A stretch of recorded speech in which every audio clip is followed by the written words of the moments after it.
Baik, bismillahirrahmanirrahim. Assalamualaikum warahmatullahi wabarakatuh. Waalaikumsalam warahmatullahi wabarakatuh. Baik, anak-anak, kita sebelum memulai materi hari ini, sebelum menjelaskan materi hari ini, kita lebih baiknya melafazkan basmalah. Bismillahirrahmanirrahim. Baik, kali ini materinya menganalisis teks eksposisi dalam kebahasaan. Nah, teks eksposisi adalah jenis teks yang berisi informasi dan pengetahuan yang disampaikan yang secara singkat, padat, dan jelas, dan disertai pendapat argumen dari penulisnya.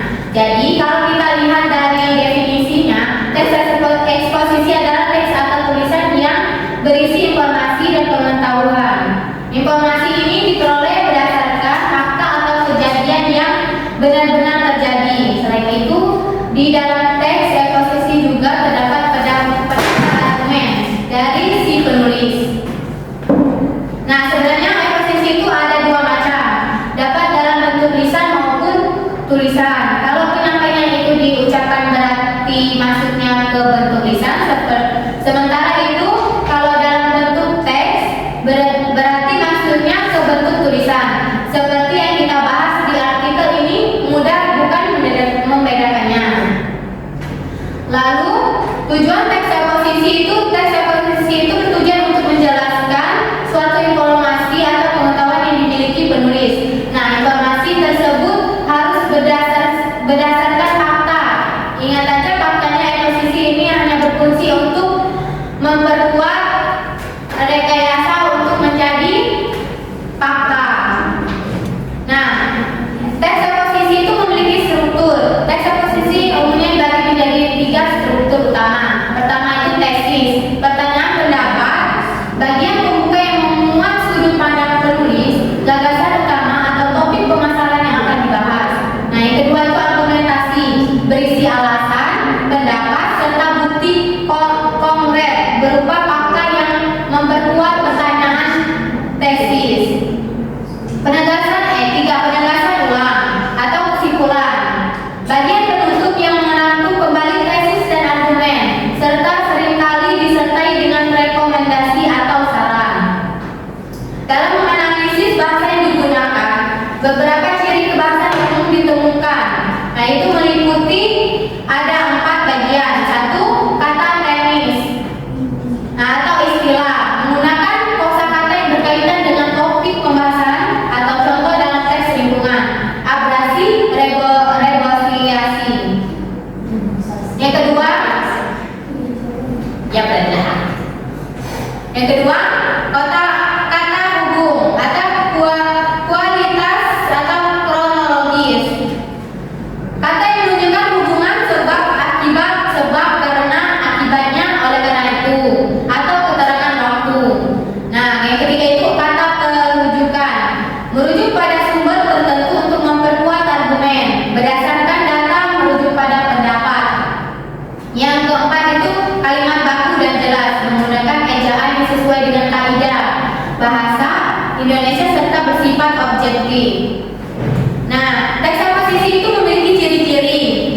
Terdapat 2 ciri pada teks eksposisi, yaitu memiliki gagasan dan mengandung fakta. Gagasan bisa diartikan sebagai ide atau pendapat, sedangkan fakta merupakan kejadian atau peristiwa yang benar-benar terjadi.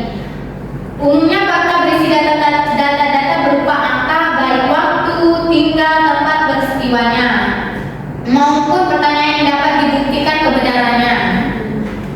Nah, memiliki gagasan dalam teks eksposisi bisa berisi pernyataan berupa penilaian, komentar, dan saran penulis terkait topik yang sedang dibahas.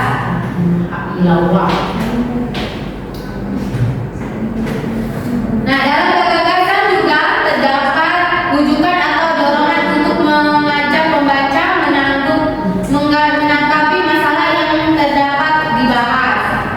Nah, mengandung fakta itu berupa kejadian atau peristiwa yang benar-benar terjadi, berfungsi untuk memperkuat gagasan agar lebih meyakinkan pembaca. Intinya di bagian tesis atau akan berisi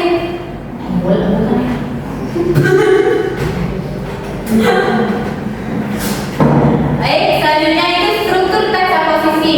Kita masuk ke bahasan terakhir. Ya, selain pola pengembangan, teks dan posisi juga punya struktur. Struktur teks dan posisi terdiri dari tesis, rangkaian, argumen, dan penegasan ulang. Tesis, yang pertama itu tesis, berisi pengenalan isu, masalah, atau pernyataan umum penulis tentang topik yang dibahas. Yang kedua itu rangkaian argumen, berisi pendapat atau argumen penulis sebagai penjelasan tesis. Di bagian ini juga bisa disampaikan fakta-fakta yang ada untuk memperkuat argumen tersebut. Penegasan ulang itu berisi pernyataan, ringkasan, atau kesimpulan terkait pendapat-pendapat penulis sebelumnya. Nah, intinya di bagian tesis itu akan berisi topik permasalahan dan ini disampaikan penulis. Lalu di bagian rangkaian argumen akan berisi gagasan atau pendapat penulis mengenai topik permasalahan tersebut. Di bagian ini penulis juga akan memberikan fakta-fakta untuk mendukung gagasan yang disampaikan. Terakhir, penegasan ulang itu berisi simpulan dari topik yang dibahas. Contoh teks dan posisi berdasarkan strukturnya itu seperti manajemen pengolahan sampah. Nah, contohnya itu manajemen pengolahan sampah. Tesis, sampah dipandang sebagai barang yang tidak berguna, namun sampah bisa dijadikan sebagai sumber pendapat. Jika dikelola dengan baik, dengan demikian sampah dapat menjadi sumber daya yang bernilai ekonomi. Manajemen pengolahan sampah telah dilakukan di berbagai tempat. Nah, rangkaian argumennya itu warga pasar Ciputat Tenggerang bisa dijadikan contoh. Warga setempat telah berhasil mengolah sampah dengan peralatan yang disediakan pihak swasta melalui perjanjian dengan pihak daerah. Hal senada juga sudah dilakukan oleh warga Kalibang, Kota Bekasi, warga serta pengurus RW setempat melakukan pengolahan sampah lingkungan. Nah, sampah dapur atau sampah rumah tangga juga menjadi kompos dan pupuk cair. Sampah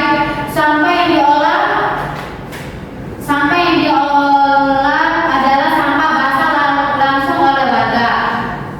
Langkah tersebut dilakukan dengan melakukan sosialisasi kepada warga sehingga warga memisahkan sampah basah dan kering. Hasil yang diperoleh bisa mencakupi kebutuhan warga dan lingkungan sekitar.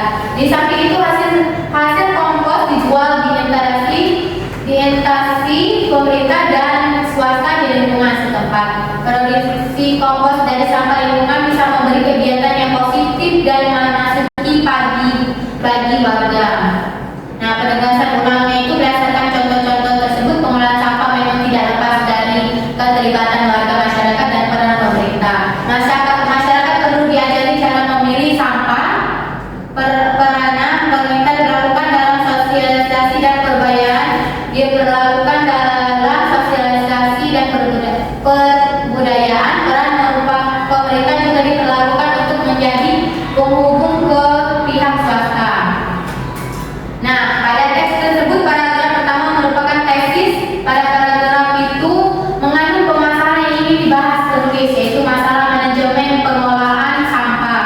Kemudian paragraf kedua itu penulis berargumen kalau tindakan yang dilakukan warga pasar Ciputat dan Kalibang bisa dijadikan contoh dengan pengolahan sampah dapur dan sampah rumah tangga menjadi pupuk kompos dan pupuk cair, lalu dijual ke instansi pemerintah dan swasta. Hasilnya bisa memberi kegiatan positif dan pemasukan bagi warga.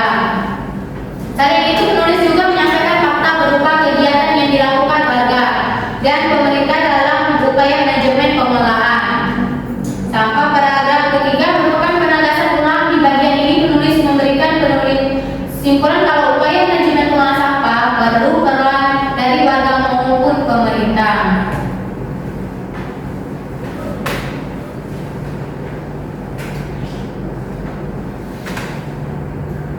Dari penjelasan Ibu tadi, bisa ada yang bisa mengerti dengan apa yang dijelaskan Ibu?